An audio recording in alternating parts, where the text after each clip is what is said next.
మీరు ఇన్ని సంవత్సరాలుగా అక్కడ భయం అనేటువంటి దాన్ని ఏదైతే నిర్మించారో ఆ భయంని ఇవాళ పోలీసు వ్యవస్థ కావచ్చు, స్వేచ్ఛాయుత ఎన్నికల సంఘం కావచ్చు, ఆ భయాన్ని పారదోలి స్వేచ్ఛాయుతంగా ఎన్నికలు జరిపేటువంటిది వచ్చినప్పుడు భయం మీకు మొదలైంది. ఇప్పుడు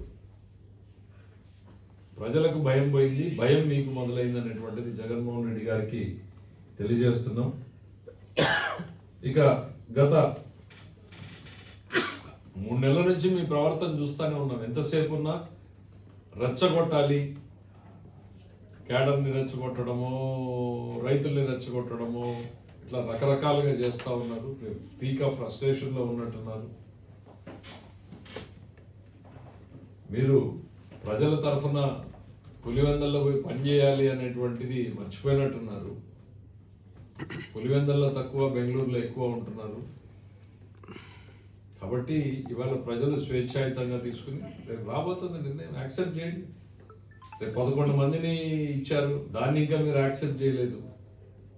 ఆ 11 మందికి ఇచ్చినటువంటి తీర్పునే మీరు ఇంకా యాక్సెప్ట్ చేయలేదు. రేపొద్దున వచ్చేటువంటి తీర్పుని కూడా యాక్సెప్ట్ చేయడానికి మానసికంగా సిద్ధపడండి జగన్మోహన్ రెడ్డి గారు.